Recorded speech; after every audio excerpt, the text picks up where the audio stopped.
Hello students, welcome তোমাদের TVR একাডেমিতে। আমি তোমাদের সৌপম স্যার। তো চলে এসেছি তোমাদের জন্য ফিজিক্যাল সায়েন্সের একটা সেট নিয়ে। তো আজকে আমরা কিন্তু সেট নাম্বার 15 নিয়ে আজকে ডিসকাস করব। তো আমরা 500টা কোয়েশ্চেন একটা সিরিজ স্টার্ট করেছিলাম, আজকে কিন্তু তার সেট নাম্বার 15। এর আগে কিন্তু অলরেডি আমরা 14টা সেট নিয়ে আলোচনা করে ফেলেছি। তো সেখানে কিন্তু আমরা তোমাদের এক্সাম পয়েন্ট অফ ভিউ থেকে ইম্পর্টেন্ট কোয়েশ্চেন নিয়ে আমরা ডিসকাস করেছি, যেগুলো কিন্তু তোমাদের সাজেস্টিভ কোয়েশ্চেন, এবং এই কোয়েশ্চেনগুলো কিন্তু তোমাদের এক্সামে অবশ্যই করে আসবে। তো অবশ্যই করে কিন্তু তোমরা এগুলোকে প্র্যাকটিস চালিয়ে যাও। সেটগুলো তোমরা অবশ্যই করে পাচ্ছ। এই সেটগুলো পাওয়ার জন্য তোমাদের কিন্তু আমাদের যে হোয়াটসঅ্যাপ গ্রুপ রয়েছে সেখানে অবশ্যই করে জয়েন করতে হবে। লিংক কিন্তু তোমরা ডেসক্রিপশন বক্সে গেলেই পেয়ে যাবে। এছাড়া এই যে সেটগুলো হচ্ছে বা ক্লাসগুলো হচ্ছে, এখান থেকে যদি তোমাদের কোনো রকম কোনো কোয়ারি থাকে, কোনো প্রবলেম থাকে, অবশ্যই করে কিন্তু আমাদের জানাবে। আমাদের টেলিগ্রাম চ্যানেল রয়েছে, হোয়াটসঅ্যাপ চ্যানেল রয়েছে, হোয়াটসঅ্যাপ গ্রুপ রয়েছে, সেখানে তোমরা জয়েন করবে এবং সেখান থেকে কিন্তু আমাদের সঙ্গে তোমরা যোগাযোগ করতে পারো।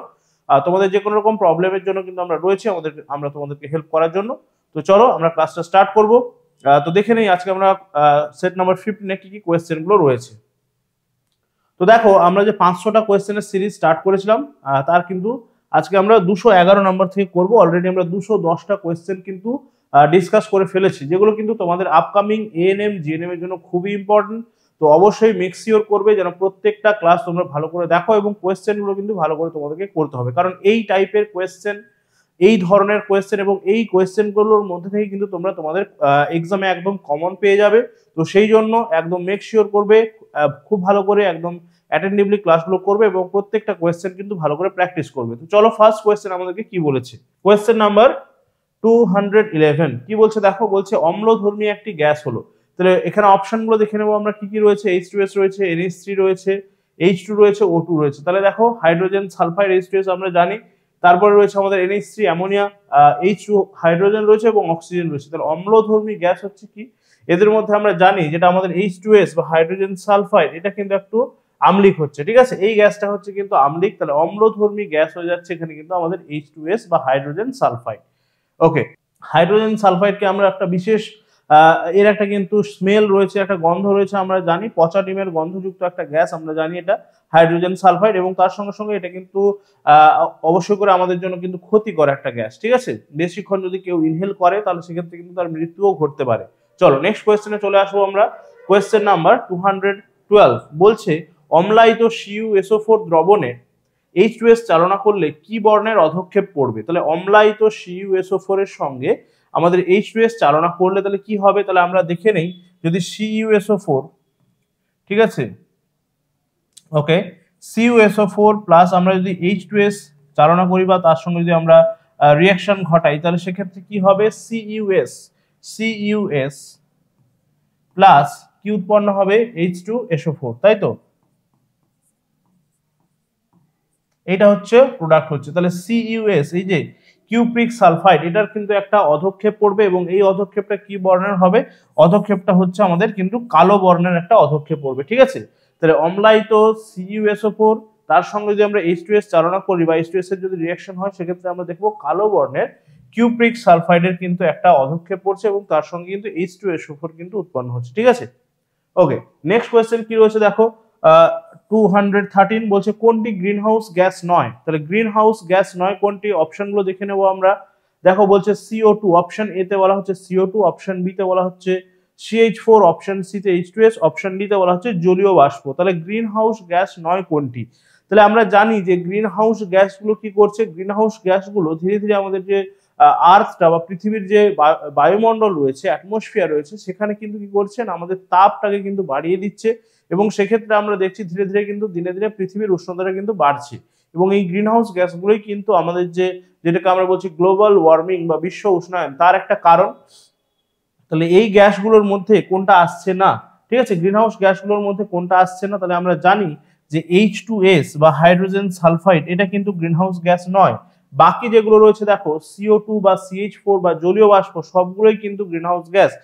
জলীয় বাষ্পটাও কিন্তু গ্রিন হাউস গ্যাসের মধ্যে চলে আসছে, ঠিক আছে।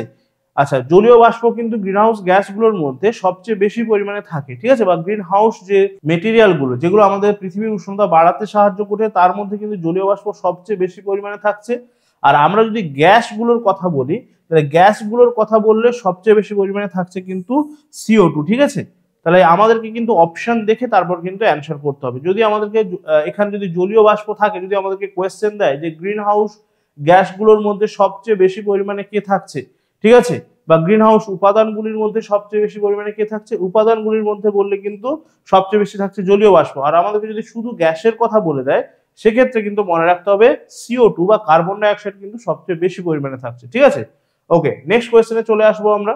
নেক্সট কোয়েশ্চেন কি বলছে, 214 কি বলছে দেখো, H2S গ্যাস শোষণ করে। তাহলে H2S গ্যাসকে শোষণ করছে কে? অপশন দেওয়া রয়েছে দেখো, NaOH, H2SO4, CCl4, CaCl2।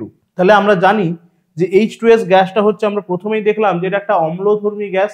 তাহলে একে শোষণ করছে কে? আমরা জানি NaOH হচ্ছে একটা ক্ষারধর্মী। তাহলে NaOH কিন্তু একে শোষণ করছে, ঠিক আছে। NaOH বা আমরা যেটাকে কস্টিক সোডা বলছি, ঠিক আছে, সোডিয়াম হাইড্রোক্সাইড। চলো তাহলে বাকিগুলো দেখো, H2SO4 কিন্তু অম্লধর্মী, বা CCl4 এবং CaCl2 এগুলো কিন্তু হচ্ছে না। রাইট অ্যান্সার হয়ে যাচ্ছে কিন্তু আমাদের NaOH। ওকে, নেক্সট কোয়েশ্চেনে আমরা চলে যাব। নেক্সট কোয়েশ্চেন কি রয়েছে আমাদের কাছে দেখো, 215 কি বলছে, কোন গ্যাসটির বিজারণ ধর্ম রয়েছে, ঠিক আছে, কোন গ্যাসটির বিজারণ ধর্ম রয়েছে? অপশন দেওয়া রয়েছে দেখো F2, অপশন বি দেওয়া রয়েছে দেখো O3, অপশন সি তে দেওয়া রয়েছে দেখো H2S এবং অপশন ডি তে রয়েছে O2। তাহলে বিজারণ ধর্ম রয়েছে কার? তাহলে রাইট অ্যান্সার এখানে কি হয়ে যাচ্ছে? Option C H2S। H2S এর কিন্তু বিজারণ ধর্ম রয়েছে। H2S কিন্তু বিজারক ধর্মী একটা গ্যাস, ঠিক আছে। আর O3 আমরা জানি, O3 হচ্ছে ওজোন, ঠিক আছে। এই ওজোন গ্যাস কিন্তু রয়েছে আমাদের বায়ুমণ্ডলের মধ্যে, এবং এটা কি করছে না, আমাদের কিন্তু আল্ট্রাভায়োলেট যেটা রে রয়েছে, যেটা আমাদের কিন্তু ক্ষতিকর আমাদের জন্য, সেই আল্ট্রাভায়োলেট রেকে কিন্তু সেই ইউভি কে কিন্তু শোষণ করে নিচ্ছে, ঠিক আছে। কিন্তু ধীরে ধীরে দেখা যাচ্ছে ওজোন ডিপ্লেশন হচ্ছে, ওজোন লেয়ারের ডিপ্লেশন বা ক্ষয় হচ্ছে, ঠিক আছে, বিভিন্ন রকম যে গ্যাসগুলোর জন্য, আমাদের দূষিত যে গ্যাসগুলো রয়েছে, ঠিক আছে, বা CFC বলতে পারো, ওজোন ডিপ্লেশনের প্রধান যেটা আমাদের কারণ, ঠিক আছে, CFC ক্লোরোফ্লুরোকার্বন, ঠিক আছে। ওজোন লেয়ার ডিপ্লেশন, আন্টার্কটিকাতে ওজোন লেয়ারের ডিপ্লেশন দেখা গেছে, বা ওজোন হোল তৈরি হচ্ছে সেখানটায়, ঠিক আছে। চলো নেক্সট কোয়েশ্চেনে চলে আসবো আমরা। 216 কি বলছে, হাইড্রোজেন বোমা তৈরি হয় কোন নীতির ভিত্তিতে? হাইড্রোজেন বোমা তৈরি হচ্ছে কোন নীতির ভিত্তিতে? অপশনগুলো কিন্তু ভালো করে পড়বে, ঠিক আছে। কাছাকাছি অপশনগুলো দেওয়া রয়েছে, একই রকম কথা লেখা রয়েছে, কিন্তু ভালো করে আমাদেরকে পড়ে কিন্তু রাইট অ্যান্সারটা করতে হবে, ঠিক আছে। দেখো বলছে নিয়ন্ত্রিত নিউক্লিয় বিভাজন, অপশন বি বলছে অনিয়ন্ত্রিত নিউক্লিয় বিভাজন, অপশন সি বলছে নিয়ন্ত্রিত নিউক্লিয় সংযোজন, আর অপশন ডি তে বলছে অনিয়ন্ত্রিত নিউক্লিয় সংযোজন। তাহলে দুটো কথা আমরা এখানে পাচ্ছি, নিউক্লিয় বিভাজন এবং নিউক্লিয় সংযোজন। তাহলে হাইড্রোজেন বোমা কোন নীতির উপর ভিত্তি করে সেটা আমাদেরকে জানতে হবে, নিউক্লিয় সংযোজন নাকি নিউক্লিয় বিভাজন। তাহলে অবশ্যই করে আমাদেরকে মনে রাখতে হবে, হাইড্রোজেন বোমা যেটা তৈরি হচ্ছে সেটা কিন্তু নিউক্লিয় সংযোজনের উপর ভিত্তি করে কিন্তু গড়ে উঠছে, নিউক্লিয় বিভাজন কিন্তু হচ্ছে না। তাহলে নিউক্লিয় বিভাজনের যে অপশনগুলো রয়েছে, সেগুলো আমরা প্রথমেই কিন্তু ক্যান্সেল আউট করব, ঠিক আছে। নিউক্লিয় সংযোজন, তাহলে হাইড্রোজেন বোমাতে কি ধরনের নিউক্লিয় সংযোজন হচ্ছে, নিয়ন্ত্রিত নাকি অনিয়ন্ত্রিত? যেহেতু বোমা, ঠিক আছে, যেহেতু বোমা, তাহলে নিশ্চয়ই এটা কি করার কাজে ব্যবহার, কোনো কিছুকে ধ্বংস করার কাজে ব্যবহার করা হচ্ছে, ঠিক আছে। তাহলে সেক্ষেত্রে মনে রাখতে হবে এই যে অনিয়ন্ত্রিত নিউক্লিয় সংযোজন, ঠিক আছে, অনিয়ন্ত্রিত নিউক্লিয় সংযোজনই কিন্তু হচ্ছে হাইড্রোজেন বোমার মধ্যে, নিউক্লিয় সংযোজন হচ্ছে, এবং সেই নিউক্লিয় সংযোজনটা কিন্তু অনিয়ন্ত্রিত নিউক্লিয় সংযোজন। মনে রাখতে হবে যে সূর্যের মধ্যেও কিন্তু, যে সান, এই সূর্যের মধ্যেও কিন্তু এই নিউক্লিয় সংযোজনের ঘটনা কিন্তু প্রতিনিয়ত ঘটে চলেছে, ঠিক আছে। নিউক্লিয় সংযোজনের ঘটনা কিন্তু প্রতিনিয়ত ঘটে চলেছে। আর নিউক্লিয় বিভাজনটা কোথায় হচ্ছে? এই যে অনিয়ন্ত্রিত নিউক্লিয় বিভাজন আমরা যদি বলি, এখানে আমরা বলবো কোথায় না, যেটা আমরা বলছি অ্যাটম বম, ঠিক আছে, বা পারমাণবিক বোমা যেটাকে আমরা বলছি, সেই পারমাণবিক বোমার মধ্যে কিন্তু নিউক্লিয় বিভাজনের ঘটনাটা কিন্তু ঘটছে, ঠিক আছে।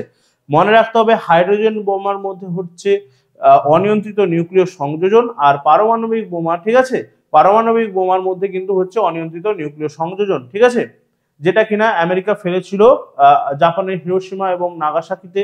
আমরা জানি লিটল বয় এবং ফ্যাটম্যান দুটো আমরা পারমাণবিক বোমার কথা পড়েছি ইতিহাসে। তো সেক্ষেত্রে এই যে অনিয়ন্ত্রিত নিউক্লিয় বিভাজন কিন্তু সেখানে দেখা যাচ্ছে পারমাণবিক বোমার মধ্যে, এইটা কিন্তু মনে রাখতে হবে। চলো নেক্সট কোয়েশ্চেন। 217 কি বলছে দেখো, একটি গন্ধযুক্ত গ্যাস হলো O2, N2, H2 নাকি H2S? তাহলে একটু আগে আমি বললাম তোমাদেরকে যে H2S যে গ্যাসটা রয়েছে, এই H2S গ্যাসটার কিন্তু একটা স্মেল রয়েছে, সেই স্মেলটা কি, পচা ডিমের গন্ধযুক্ত, ঠিক আছে, রটন এগ বা পচা ডিমের গন্ধযুক্ত একটা স্মেল রয়েছে এই গ্যাসটার, ঠিক আছে। বাকিগুলো কিন্তু সেভাবে কোনো স্মেল নেই। আর NH3 আমরা জানি NH3-ও কিন্তু স্মেল রয়েছে, যেটা আমরা বলছি অ্যামোনিয়া, ঠিক আছে। এর কিন্তু একটা ঝাঁঝালো স্মেল রয়েছে, পাঞ্জেন্ট একটা স্মেল রয়েছে, ঠিক আছে, ঝাঁঝালো গন্ধ, ঠিক আছে। এইটা আমরা কোথায় পাই, আমরা পাবলিক টয়লেটে গেলে যে একটা ঝাঁঝালো গন্ধ পাই, সেখানে কিন্তু সেটা মনে রাখতে হবে আমাদেরকে, এই অ্যামোনিয়ার জন্যই কিন্তু সেই ঝাঁঝালো গন্ধটা আসছে, ঠিক আছে। চলো নেক্সট কোয়েশ্চেনে চলে আসবো আমরা। 218 কি বলছে দেখো, দার্শনিকের উল কাকে বলা হচ্ছে, ফিলোসফার্স উল বা দার্শনিকের উল কাকে বলা হচ্ছে দেখো জিঙ্ক ক্লোরাইড। এখানে কিন্তু তোমাদেরকে নামগুলো দিয়ে দিয়েছে, সংকেতগুলো দেয়নি, ঠিক আছে। আমরা কিন্তু বইয়ে সাধারণত সংকেতগুলো পড়ি, তো নামগুলো কিন্তু এখানে দিয়ে দিচ্ছে, তো ভালো করে পড়ে কিন্তু আমাদেরকে অ্যান্সারগুলো পড়তে হবে, ঠিক আছে। Zinc chloride, zinc oxide, zinc nitrate নাকি জিঙ্ক ব্রোমাইড, তাহলে রাইট অ্যান্সার হয়ে যাচ্ছে কি জিঙ্ক অক্সাইড, অপশন বি হয়ে যাচ্ছে রাইট অ্যান্সার, ঠিক আছে। ZNO জিঙ্ক অক্সাইড হয়ে যাচ্ছে আমাদের এখানে রাইট অ্যান্সার, ঠিক আছে। দার্শনিকের উল বলা হচ্ছে বা ফিলোসফার্স উল বলা হচ্ছে একে। নেক্সট কোয়েশ্চেনে চলে আসবো আমরা।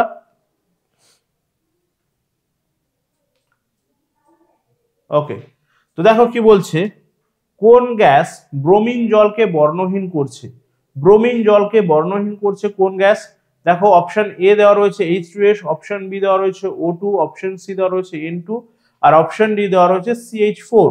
তাহলে এখানে রাইট অ্যান্সার হয়ে যাচ্ছে কি আমাদের অপশন এ বা H2S হয়ে যাচ্ছে কিন্তু এখানে আমাদের রাইট অ্যান্সার, ঠিক আছে। হাইড্রোজেন সালফাইড, H2S কি করছে না, ব্রোমিন জলকে বর্ণহীন করছে। বাকি যেগুলো রয়েছে দেখো অক্সিজেন রয়েছে, নাইট্রোজেন রয়েছে এবং CH4 তোমরা জানো সবাই, এটাকে আমরা বলছি মিথেন, ঠিক আছে। CH4 হচ্ছে মিথেন, তাহলে অপশন এখানে রাইট অ্যান্সারটা হয়ে যাচ্ছে কি আমাদের H2S, যেটা হচ্ছে কিনা ব্রোমিন জলকে বর্ণহীন করছে। নেক্সট দেখো 220, কোন গ্যাসটি কিপ যন্ত্রে প্রস্তুত করা যায়, কিপ যন্ত্রে প্রস্তুত করা যায় কোন গ্যাসটি, আমরা পড়েছি যে সেখানে প্রস্তুত যেগুলো রয়েছে, প্রস্তুতিকারক যে যন্ত্রগুলো, সেগুলোর কথা কিন্তু আমাদেরকে ভালো করে মনে রাখতে হবে। বিভিন্ন কেমিক্যাল যেগুলো প্রস্তুত করা হচ্ছে সেগুলো কিন্তু মনে রাখতে হবে, এবং তার সঙ্গে সঙ্গে কোন যন্ত্রে সেটা প্রস্তুত করা হচ্ছে সেটাও কিন্তু মনে রাখতে হবে। তাহলে অপশনগুলো দেওয়া রয়েছে দেখো Cl2, H2S, NH3 এবং O3। রাইট অ্যান্সার কি হয়ে যাচ্ছে, আমরা জানি H2S বা হাইড্রোজেন সালফাইড কিন্তু কিপ যন্ত্রে, হাইড্রোজেন সালফাইড কিন্তু কিপ যন্ত্রে প্রস্তুত করা হচ্ছে, ঠিক আছে, হাইড্রোজেন সালফাইডকে। নেক্সট বলছে দেখো, হীরের প্রতিসরাঙ্ক বা হীরকের প্রতিসরাঙ্ক হলো 2.02।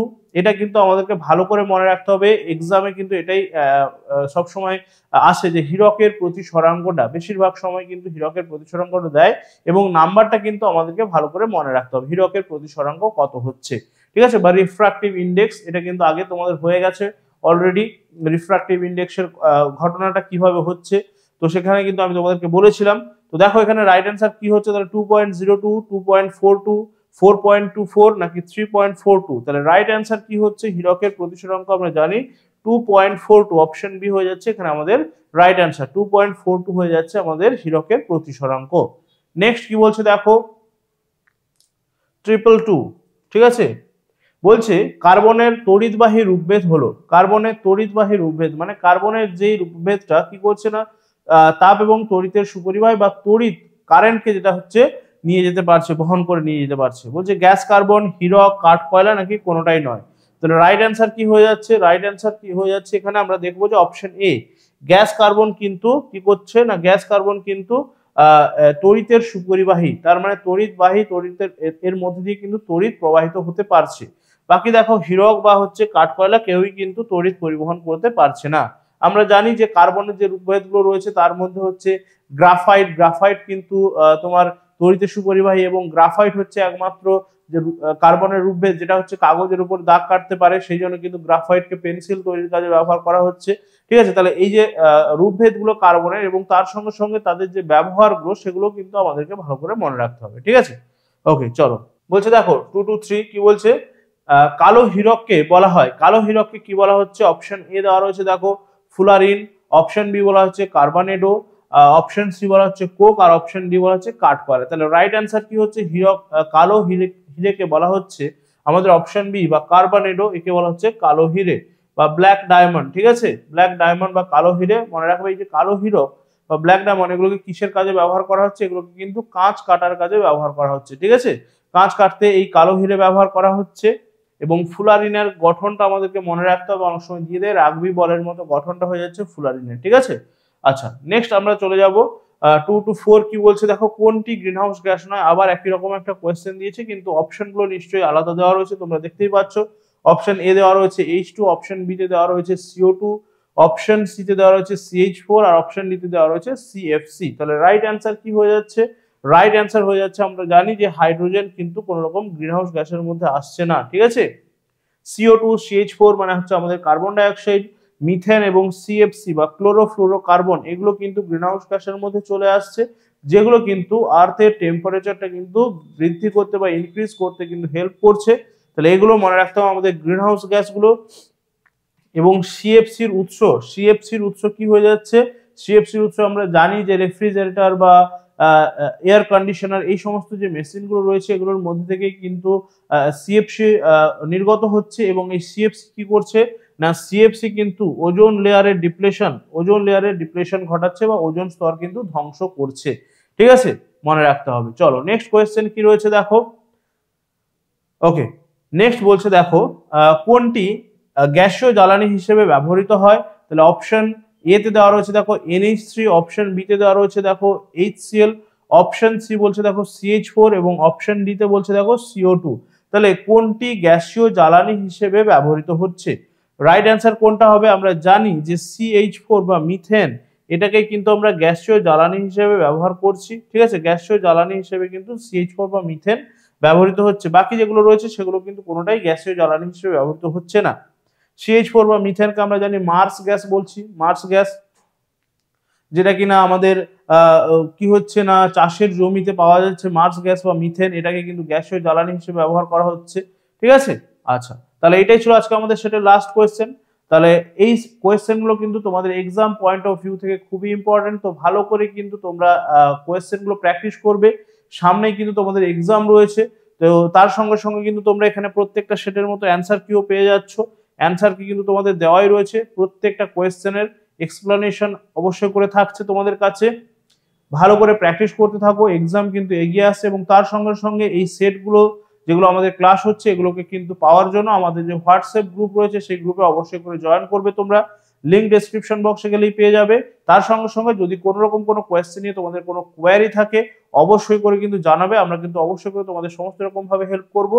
এবং কোয়েশ্চেন অ্যান্সার তো অবশ্যই করে প্র্যাকটিস করছো, ক্লাসগুলো কেমন লাগছে আমাদেরকে জানাতে পারো। ক্লাসগুলো ভালো লাগলে অবশ্যই করে লাইক এবং শেয়ার করবে বন্ধুদের সঙ্গে, যারা যারা কিন্তু এএনএম এবং জিএনএম এর জন্য প্রিপেয়ার করছে 2024-এ। তো চলো আজকে এই পর্যন্তই, নেক্সট ক্লাসে কিন্তু তোমাদের সঙ্গে দেখা হবে। সবাই অবশ্যই করে ভালো থাকবে, তার সঙ্গে সঙ্গে কিন্তু কোয়েশ্চেন অ্যান্সার গুলো অবশ্যই করে প্র্যাকটিস করতে থাকো, যেগুলো কিন্তু প্রত্যেক দিন তোমাদের কিন্তু ক্লাস হচ্ছে এবং প্রত্যেকটা সেট ওয়াইজ কিন্তু তোমাদের কাছে চলে আসছে ক্লাসগুলো। 500টা কিন্তু তোমরা ফিজিক্যাল সায়েন্সের থেকে 500টা কোয়েশ্চেন এমসিকিউ সিরিজ অবশ্যই করে পাচ্ছ, কোয়েশ্চেন গুলো ভালো করে প্র্যাকটিস করতে থাকো, এর মধ্যে থেকে কিন্তু তোমরা এক্সামে কমন কোয়েশ্চেন অবশ্যই করে পেয়ে যাবে। তো চলো আজকে এই পর্যন্তই, ভালো থাকবে সবাই, পড়াশোনা করতে থাকো, টাটা, থ্যাংক ইউ।